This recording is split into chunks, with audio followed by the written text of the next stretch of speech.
Привет всем! Сегодня обсужу относительно разницы айфона и телефонов на Android. Я около 10 лет пользовался андроидом, то есть сначала это было HTC телефоны, там Sense было, 3D, EVO помню, еще какой-то был. У меня эти телефоны были, я пользовался им, был очень доволен. Потом у меня были телефоны Samsung, уже все эти ноты у меня были. И последнее это было S7 Edge телефон. Очень хороший телефон. И поэтому я сейчас хочу обсудить, вот какие у меня впечатления, когда я перешел на iPhone. Это было в прошлом году, когда я купил, даже осенью позапрошлого года, когда я купил iPhone 11. И сейчас у меня 12 Pro Max. Вот интересно было вот сравнить разницу. Я доволен тем, что перешел на iPhone, недоволен. И какие минусы и плюсы есть при переходе. Конечно, очень часто эти споры идут, да, те, кто любит Android, они спорят о том, что какие плюсы у Android, те, кто iPhone, говорят о плюсах iPhone. Но я вам скажу так, и у того, и у другого есть свои минусы и плюсы. И вот я сегодня об этом буду обсуждать.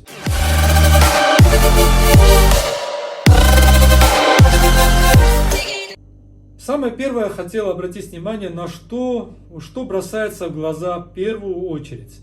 Это плюсы и минусы iPhone по сравнению с телефонами на Android. Первое, это вот стекло. Да, вы удивитесь, но вот когда у меня был Samsung или HTC, я про стекло вообще не беспокоился. Это не говорит о том, что вообще царапинок не могло на нем появиться. Но если взять вот последний мой телефон S7 Edge, я его несколько лет использовал, и у него не было защитного стекла на этом телефоне, только бампер. И что? Столько лет я пользовался, и она и падала у меня из рук. Иногда так сильно падала, что многие вокруг думали, что он уже разломался вообще весь. И на самом деле ничего не случилось со стеклом. То есть за столько лет пользования, около 4-5 лет я пользовался, на нем не было ни единой такой серьезной царапины. То есть если я посмотрел на стекло, там я не видел никаких царапин. То есть стекло у Samsung, к примеру, S7 Edge, потому что он у меня последний был, вообще царапинок не было. То есть стекло очень хорошее. Мне оно очень нравилось. И вот я купил iPhone 11. Что вышло?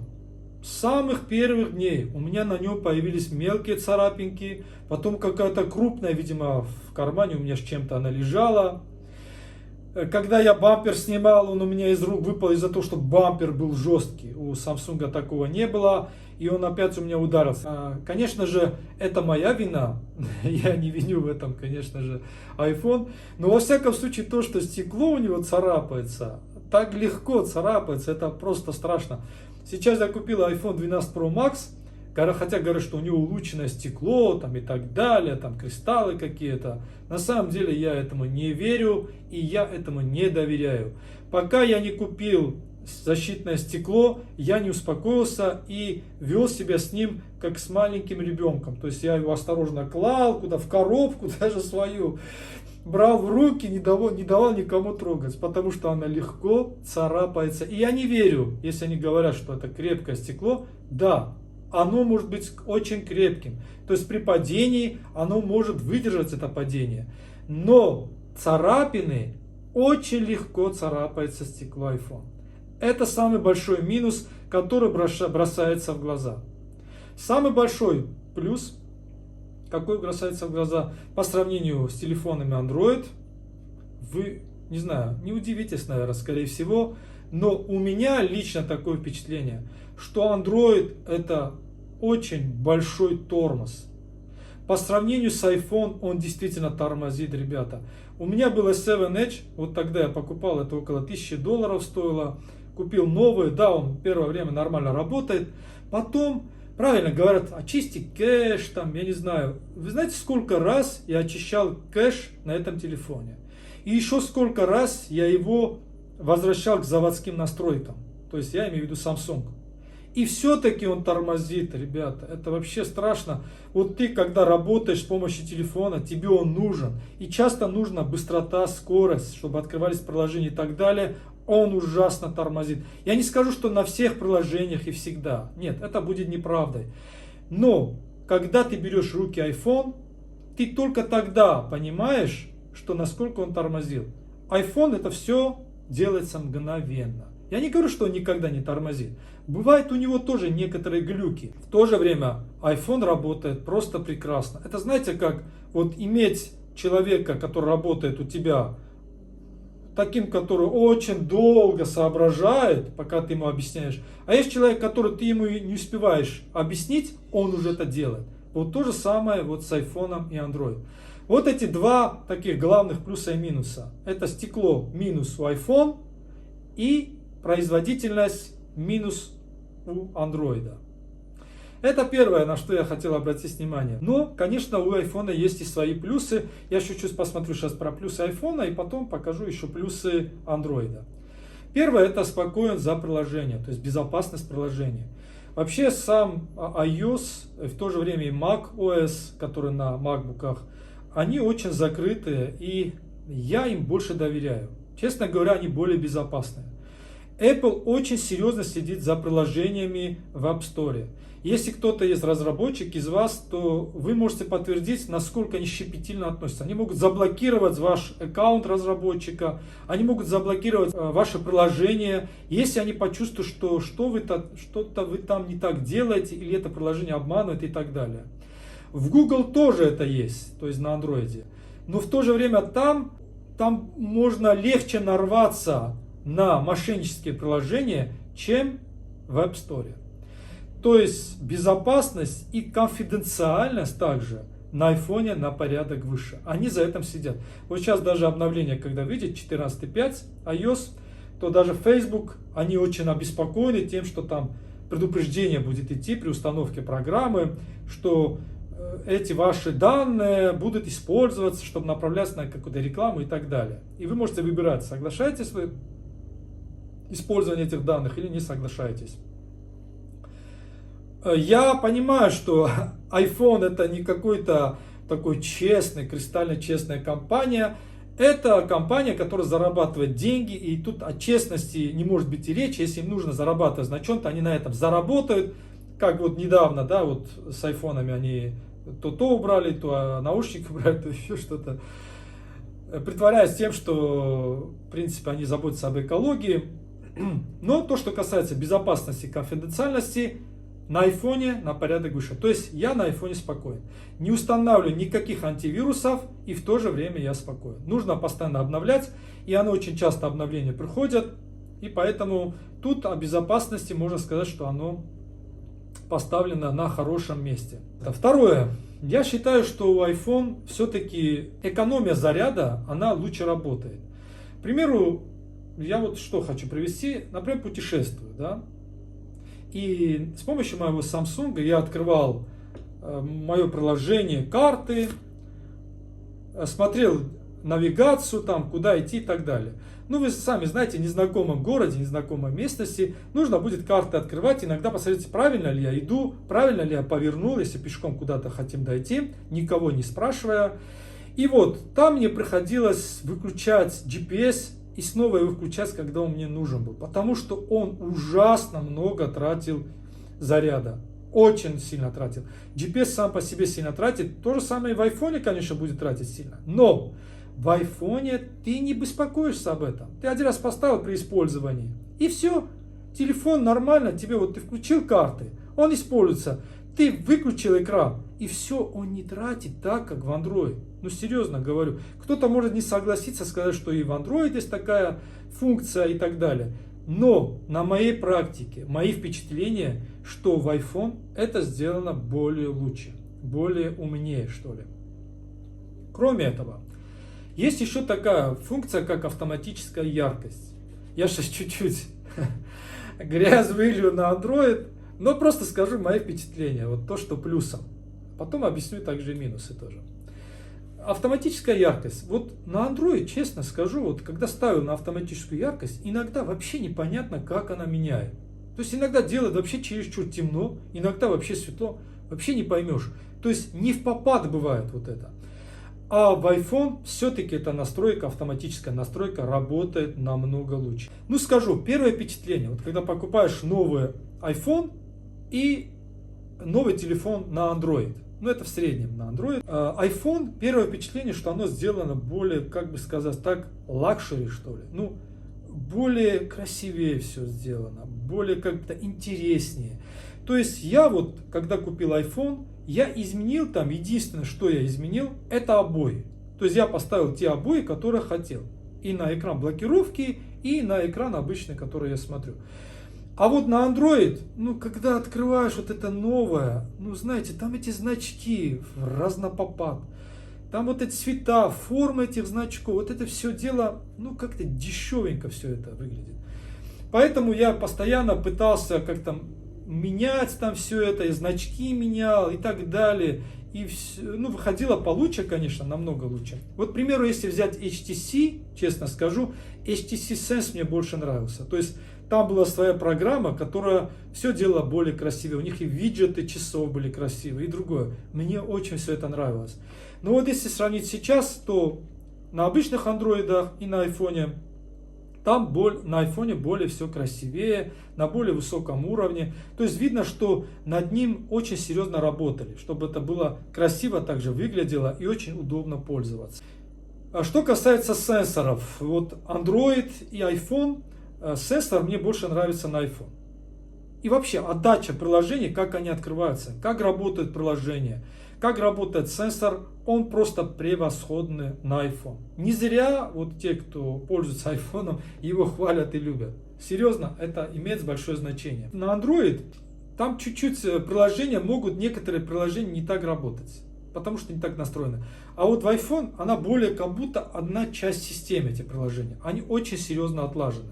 Кроме этого, на iPhone есть такая настройка уведомления. Когда ты открываешь просто эти уведомления, там показаны все приложения, которые у тебя установлены.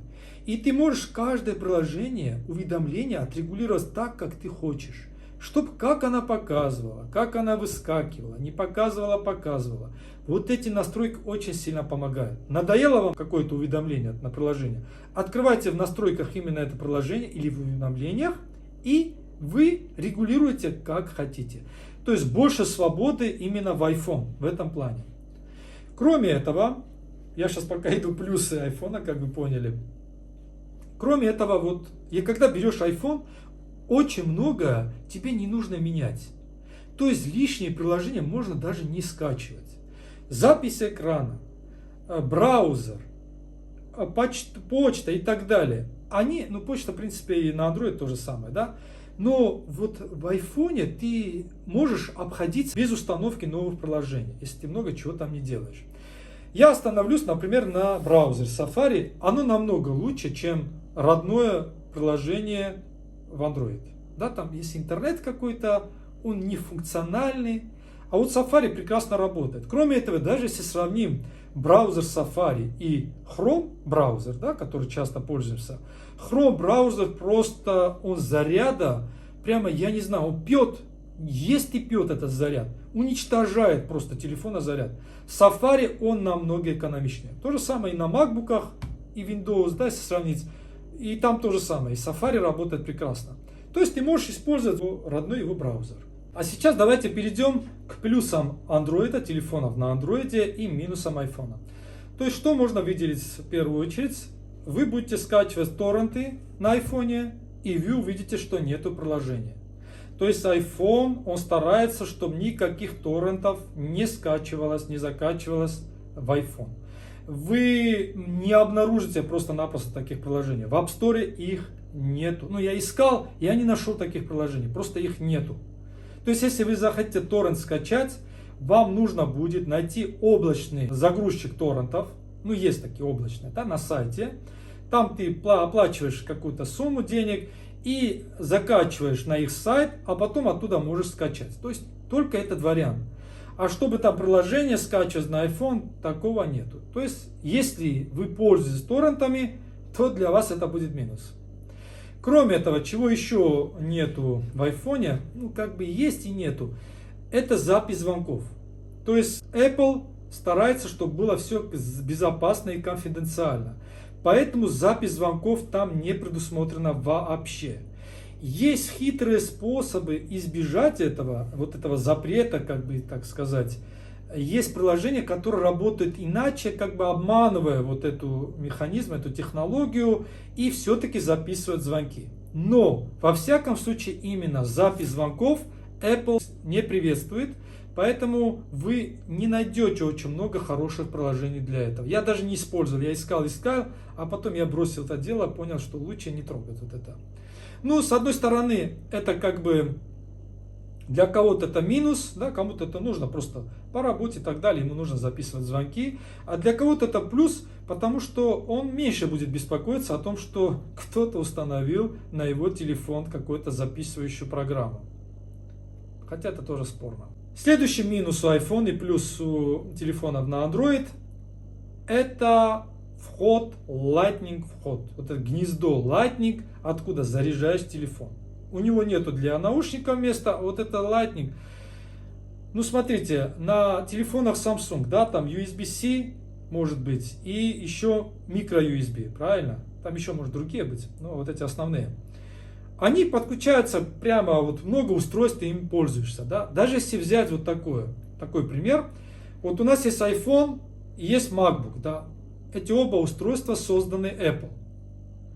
Но вот у MacBook там подключение идет USB-C провод, а у iPhone идет Lightning, да? То есть, в принципе, это неудобно, даже в этом плане. У вас есть флешка или так далее, то в данном случае ты не можешь использовать и там, и там. Понятное дело, что это Lightning, это, можно сказать, минус. Если там был бы USB-C, это было намного лучше, это более было современнее. Но я думаю, что с iPhone 13, а возможно и дальше, они это изменят. Но с другой стороны, так сильно, чтобы сказать, это дискомфорт вызывает, нет. Ну потому что ты потом переходники, там, если нужно тебе какую флешку подключить, переходник купил, наушники, опять переходник купил. Ну да. Ну во всяком случае, я скажу, что это минус. Что касается голосовых помощников. У iPhone Siri, у Android тоже есть свой голосовой помощник. Окей, Google. Что работает лучше? Однозначно, что касается таких вопросов, Google однозначно работает лучше. То есть, то, что может выполнять с Google, окей, Google, Siri может затрудниться. То есть, он не так развит, тем более на русском языке есть очень много чего, но все-таки окей, Google работает лучше. Вы потом используете это, в некоторых моментах увидите эту разницу. Потому что вот взаимосвязанно я еще дальше пойду, это вот, к примеру, переводчик, карты. Конечно же, у Android, то есть у Google, оно намного лучше. Если взять переводчик у iPhone и сравнить его с переводчиком в Google, в Android, да, родная, которая стоит, то разница, конечно, огромная. Переводчик у iPhone, он не такой хороший. Я им не пользуюсь, честно. Потому что Google намного лучше. Очень хороший переводчик. Кроме этого, и браузер в Chrome тоже переводит хорошо. В Safari нету переводчика. Вот это тоже минус для нас. Для англоязычных это, возможно, не минус. Хотя в некоторых случаях им тоже нужно что-то перевести, возможно. То же самое карты. То есть карты, которые на айфоне, они не очень хорошие. А вот те, которые гугловские, они намного лучше. Тем более в России. Может быть, в США эти карты более подробные. Но у нас в России там, или в других странах, возможно, оно не так хороши, как гугловские карты. То есть то, что касается голосового помощника, переводчика и карт, Google на шаг все-таки впереди. Кроме этого, вот можно сказать, и последнее, в принципе, основное, что я могу сказать, это то, что есть в Android. То, что есть в Android, я, в принципе, к этому привык. Always on display. Это когда у тебя выключен экран телефона, а на экране там время показывает. Но это удобно, поверьте мне. Ты когда вот так смотришь, она где-то лежит, может даже стоит на зарядке, и у тебя показывает время. На айфоне такого нету. Возможно, это ведут со временем, но на данный момент этого нету. Я бы сказал, что Android в этом плане он выигрывает. То, что у него есть Always on Display. Но это я как бы основное выделил. То, что мои впечатления были, когда ты переходишь после многих лет пользования Android на iPhone. И что я могу сказать в итоге? Доволен ли я тем, что у меня есть iPhone? Честно говоря, я вначале хотел iPhone брать из-за одной причины тоже. Потому что у меня был MacBook, он действительно лучший ноутбук. Когда у тебя есть MacBook, то лучше, конечно, чтобы сопрягалось вместе с ним iPhone. Ну, я думаю, что это так. Там много чего есть и облако одно и то же у них и так далее. Может быть. Аккаунты, пароли. Ну что в итоге? Доволен ли я тем, что приобрел iPhone? Ну, честно говоря, в некоторых моментах недоволен. Вот из-за стекла, которое я сказал, я это недоволен.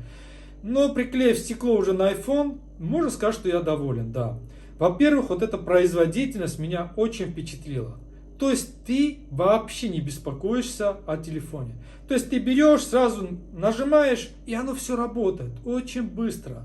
Прямо как перышко все. Это не как грузно, вот что-то там тащится, вот что-то там тормозит. Вот этого чувства нету. И это уже большой плюс и достижение. Поэтому я могу сказать, что я могу рекомендовать вам, ребята, iPhone. Если кто-то хочет перейти с Android на iPhone, вы привыкнете со временем ко всему, потому что может там что-то отличаться, конечно же, много чего там по-другому. Но во всяком случае вы быстро к нему привыкнете и, возможно, даже полюбите его. Для тех, кто любит Android, Samsung или другие телефоны, то я скажу так, это очень достойные телефоны. К примеру, Samsung, раньше был HTC очень хороший, а сейчас Samsung телефоны, они очень достойные. Возможно, сейчас многие пользуются и Xiaomi, и Huawei, и другие всякие бренды. Даже очень часто они могут быть на шаг впереди даже iPhone. То есть есть некоторые функции, которых нет у iPhone. Но во всяком случае, для обычного обывателя iPhone или Samsung Android, он не имеет большой разницы. Разница только зависит от того, как мы к этому относимся. Спасибо за внимание. Подписывайтесь для следующих интересных обзоров.